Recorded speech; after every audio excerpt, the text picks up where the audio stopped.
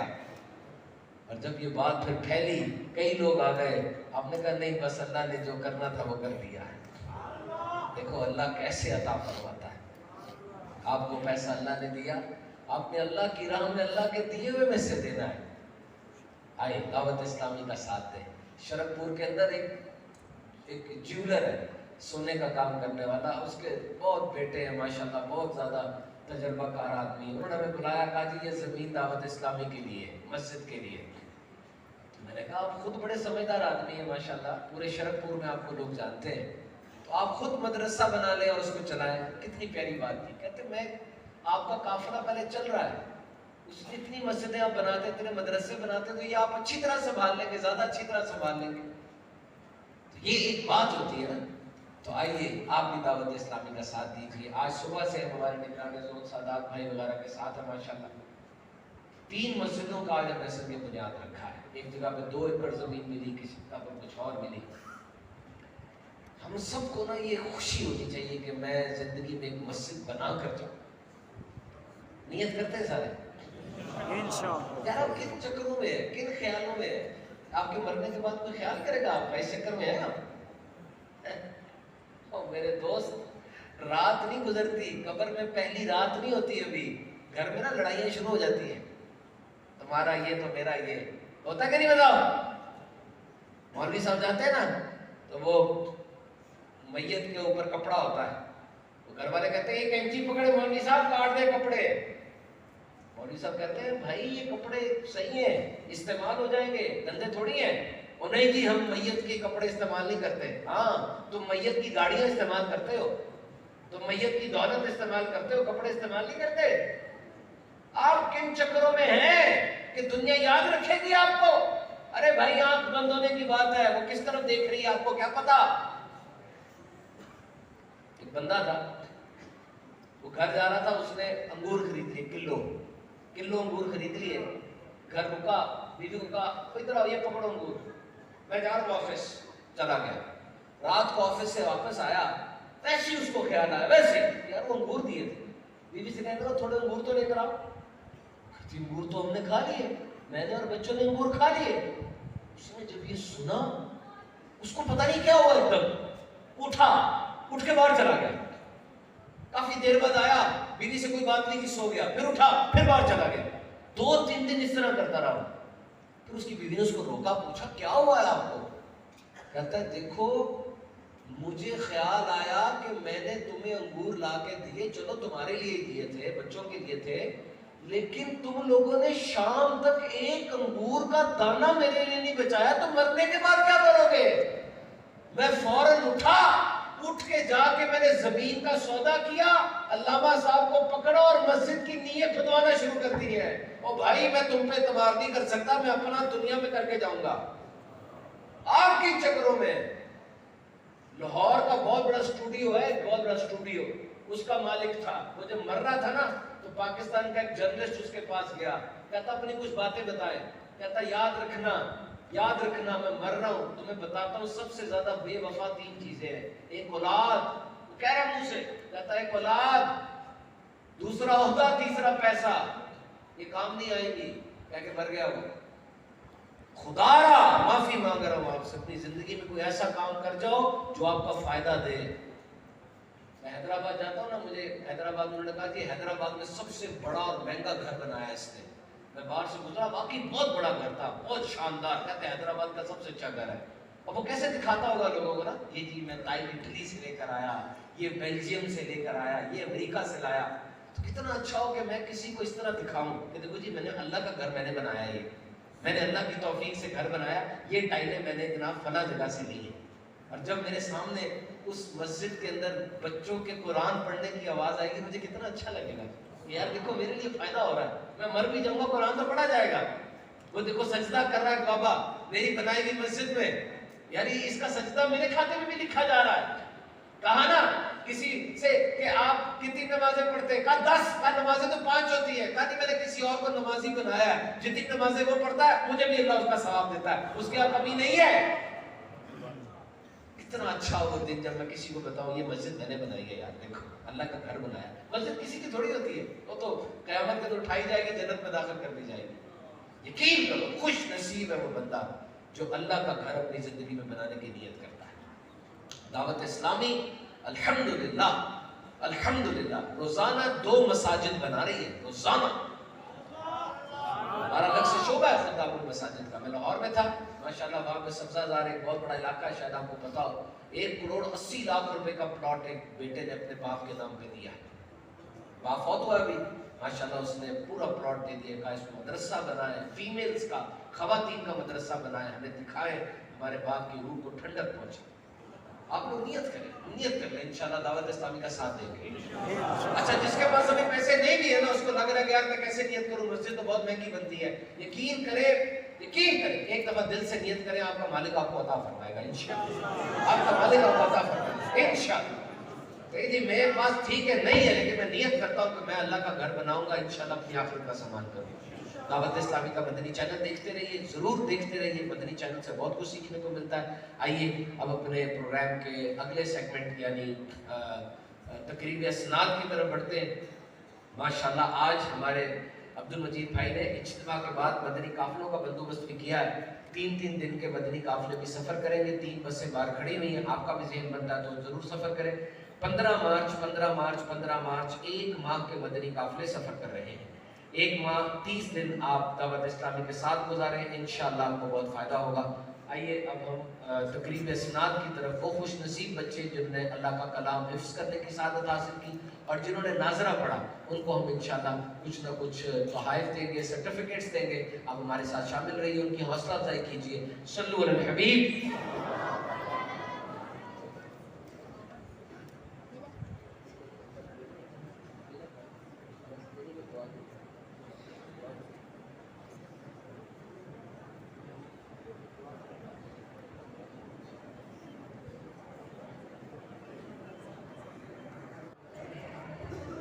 پیارے پیارے اسلام بھائیوں، معراج شریف کی رات اس بابرکت اجتماع میں اب دعا کا وقت ہو چلا ہے.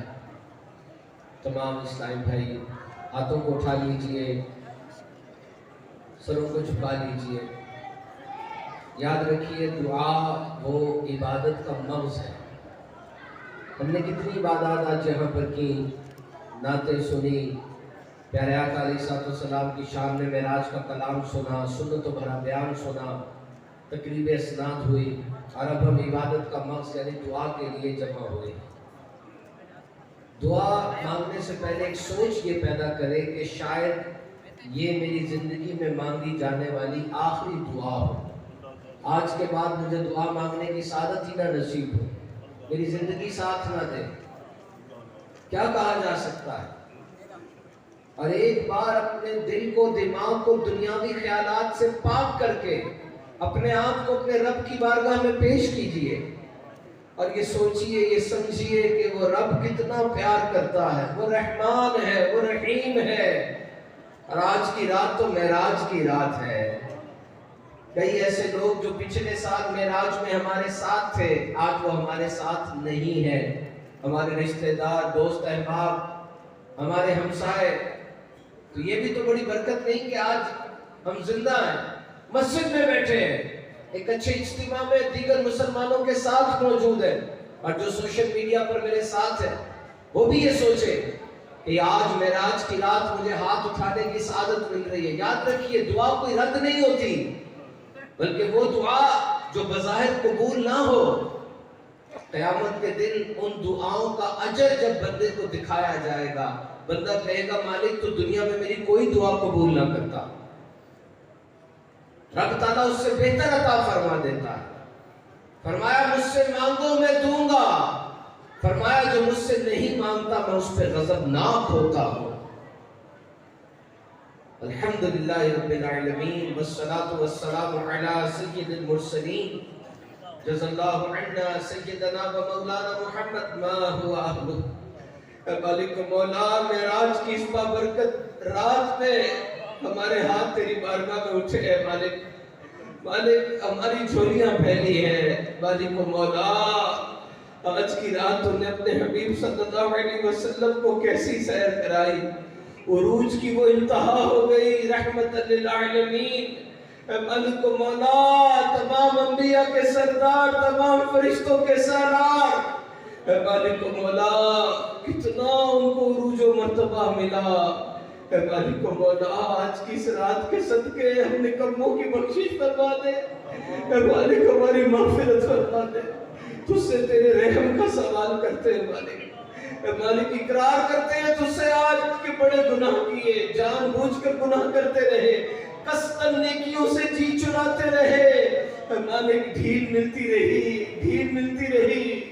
مالک مولا ماضی گناہوں میں ڈوبا ہوا ہے، حال بے حال ہے، اور مستقبل قبر کا وہ گڑھا ہمارے سامنے ہے۔ مالک مولا مالک اپنی ناتوانی کا ہمیں پتا ہے، تیز ہوا چلے، ٹھنڈی ہوا چلے جسم ٹھٹر جاتا ہے، تیز دھوپ میں گھبراہٹ ہونے لگتی ہے، مالک ایک چونٹی بھی کاٹ لے درد سے ہائے ہائے نکل جاتی ہے۔ مالک مولا اگر اپنی شامت اعمال کی وجہ سے قبر میں آگ بھڑکا دی گئی تو کیا بنے گا؟ مالک اگر وہ بڑے بڑے سانپ بچھو آ گئے تو ہم کہاں جائیں گے؟ مالک آج رات کو اندھیرے میں دل ہون کھاتا ہے، آج رات کو اندھیرا ہو جائے کمرے میں ڈر لگتا ہے، لیکن یقین ہے کہ بجلی آ جائے گی، سوئچ دبائیں گے تو دوبارہ روشنی ہو جائے گی، لیکن اس اندھیری قبر میں مالک اس اندھیری قبر میں ہمارے اپنے عزیز رشتہ دار کوئی دیا بھی نہیں رکھتے، کوئی لائٹ بھی نہیں ہوتی، اس اندھیری قبر میں روشنی کیسے ہوگی؟ اے مالک و مولا تیری بارگاہ میں ہاتھوں کو پھیلایا ہے، اپنی توبہ کے خواستگار ہے مالک، آج کی اس بابرکت رات کے صدقے توبہ قبول فرما لے۔ اندھیری قبر کا دل سے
ستار ہے، تو غفار ہے۔ مالک یہ ہمارا حوصلہ بڑھتا ہے، فرمایا میرا غضب، میری رحمت میرے غضب پر حاوی ہے۔